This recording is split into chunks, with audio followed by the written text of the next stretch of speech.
Hemos llegado a la mitad de la semana del estudio que estamos realizando durante estos días sobre resurrecciones antes de la cruz. Y hoy vamos a conversar sobre la hija de Jairo. Así que vamos a orar para pedir la dirección de nuestro Dios. Bondadoso Padre que habitas en la inmensidad, gracias te damos porque en lo que hemos aprendido hasta aquí vemos tu poder y la esperanza que tú nos das al afirmar con tu poder que también los que creen en Cristo verán la vida eterna. Ahora, Padre, queremos pedirte sabiduría para el estudio de hoy, en el nombre de Jesús. Amén. Como en el día de ayer, hoy vamos a estudiar los textos porque nos permite la construcción del relato aquí y de la lección para hoy que lo hagamos. Y vamos a ir a Marcos capítulo 5 y vamos a leer desde los versos 35 al 43 estos pasajes donde se presenta el caso de la hija de Jairo. Marcos, o el Evangelio según San Marcos, capítulo 5, versos 35 al 43, que dice así: Mientras él aún hablaba, vinieron de la casa del alto dignatario de la sinagoga, diciendo: Tu hija ha muerto, ¿para qué molestas más al maestro? Pero Jesús, luego que oyó lo que se le decía, dijo al alto dignatario de la sinagoga: No temas, cree solamente. Y no permitió que lo siguiera nadie sino Pedro, Jacobo y Juan, hermano de Jacobo. Vino a casa del alto funcionario dignatario de la sinagoga y vio el alboroto y los que lloraban y lamentaban mucho. Entró y les dijo: ¿Por qué alborotáis y lloráis? La niña no está muerta, sino dormida. Y se burlaban de él. Pero él, echando fuera a todos, tomó al padre y a la madre de la niña y a los que estaban con él, y entró donde estaba la niña. Tomó la mano de la niña y le dijo: Talita cumi, que significa: niña, a ti te digo, levántate. Inmediatamente la niña se levantó y andaba, pues tenía 12 años, y la gente se llenó de asombro, pero él les insistió en que nadie lo supiera o de que nadie lo supiera, y dijo que dieran de comer a la niña. Muy bien, pastor, aquí tenemos luego este relato. Y ahora, ¿qué es lo que vemos aquí en la obra que está haciendo el Señor Jesucristo ahora por un alto funcionario, un alto dignatario de una sinagoga en donde él estaba en este momento haciendo su obra ministerial? Muy bien, aquí tenemos este relato que por factor tiempo no leímos la primera parte, pero usted puede ir a Marcos capítulo 5 de los versículos 21 hasta son pocos versículos en realidad, al 21 al 23. Ahí estaba la petición de Jairo por su hija que estaba enferma. En ese momento. Este es un relato, Jairo no pensaba que este era un asunto de resurrección. Él tenía la fe en Jesús. Aquí sí estamos hablando de alguien que tenía un cierto tipo de fe en Jesús, porque luego Jesús prueba su fe. Sucede que ahí hay una historia dentro de otra historia. Sí. Y hay un momento de demora, de distracción. Lleva al límite la fe. Lleva a ser probada totalmente la fe de Jairo. Wow. Y mientras pasa todo eso, su hija muere. Llegan para decirle: Jairo, tu hija ha muerto. Tú fuiste para buscar que se sanara. Para mí este relato tiene, amigos, gran valor porque sucede muchas veces que tal vez nosotros oramos, buscamos a Dios, oramos con fe, nos unimos, un grupo de personas por alguien que está enfermo y luego nos dan la noticia, falleció. Y eso golpea mucho porque uno dice: bueno, ¿y dónde está Dios? ¿Dónde están las oraciones? ¿Será que nos faltó fe? Ayer yo dije algo que no quiero ahondar en ese tema, en ese punto, porque no ese es el tema central de esta lección, pero Dios puede hacer muchas cosas por nosotros aunque no tengamos fe. De hecho, Él está haciendo todos los días, dice la Biblia. Solo para poner una muestra, hace llover, da su sol sobre justos e injustos. O sea, Dios está haciendo y puede hacer muchas cosas, por supuesto, porque Él es soberano, Él es Dios, Él está pendiente de las necesidades de todo. Y yo lo vuelvo a ver en esta historia, ya mirándolo con esa intención, pero su hija muere y a mí me llama la atención. Ahora imaginémonos la gran decepción de Jairo. Claro. Había buscado a Jesús oportunamente porque todavía había oportunidad de recuperar, pero él jamás llegó pensando en una resurrección.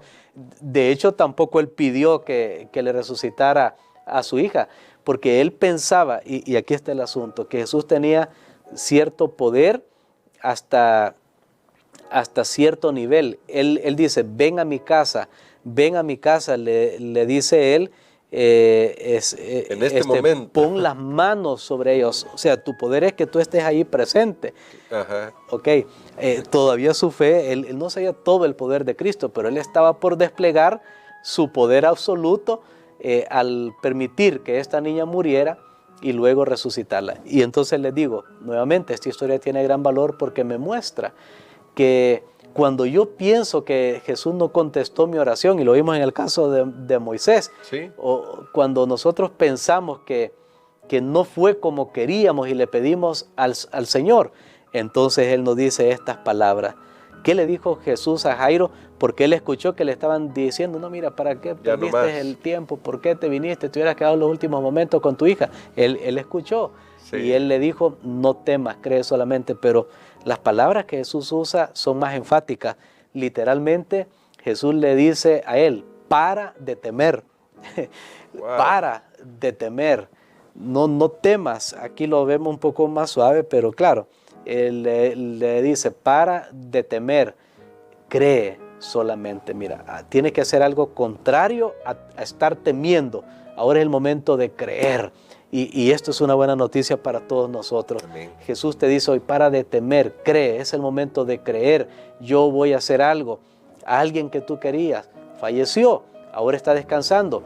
Cree, porque va a llegar el momento que yo voy a levantarle. Él fue a la casa y dice que había un gran alboroto, había lamentación. Ayer yo no lo mencioné, pero en ese relato de la viuda de Naín, que en esa procesión que van a enterrar a su hijo, de seguro, porque aún por más pobre que fuera una familia judía, siempre habían presente 3 elementos. Número 1, estaban aquellos que lloraban.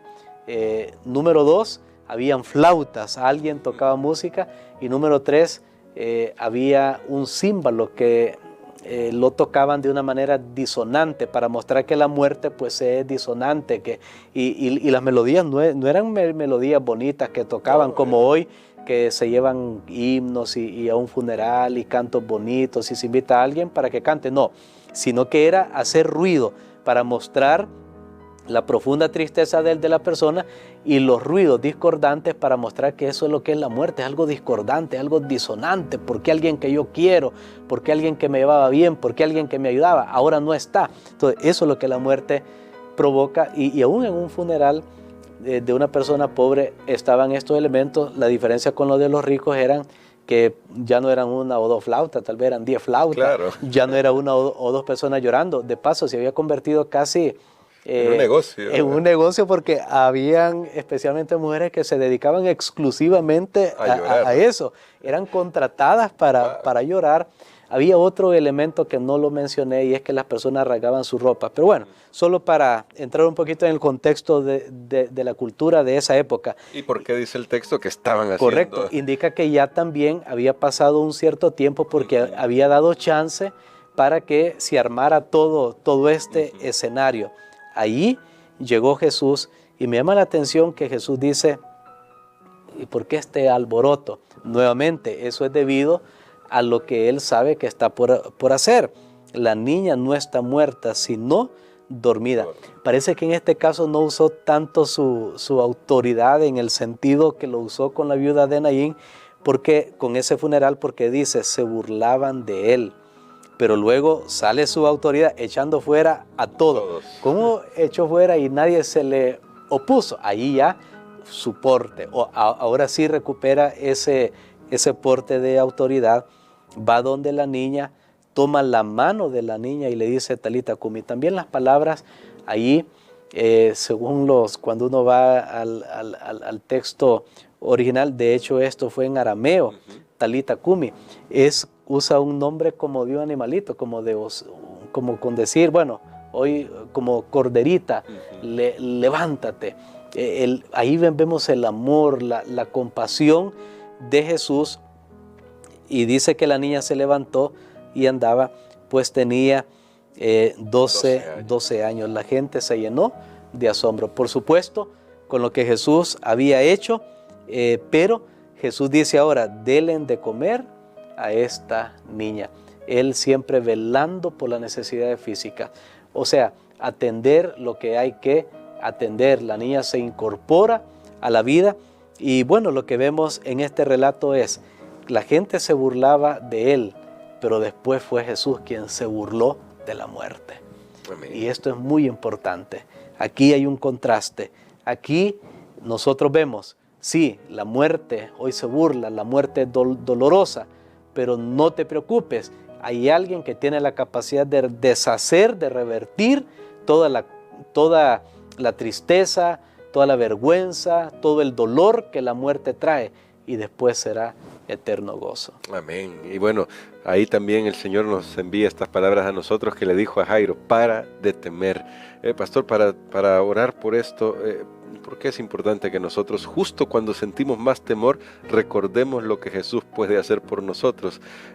Para que pueda, al terminar esa reflexión final, orar por nosotros, para que nosotros aprendamos que en medio del temor necesitamos aprender a escuchar lo que Jesús nos está diciendo. Amén. Padre, te damos gracias, Señor, por esta lección extraordinaria de que tú siempre sabes lo que vas a hacer.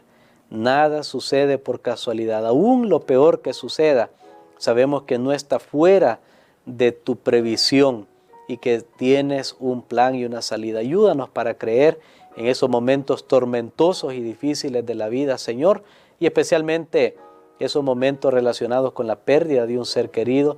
Ayúdanos para que sea el momento de creer que tú vas otra vez a mostrar tu divino poder al traer a la vida a aquellos que han descansado en Cristo.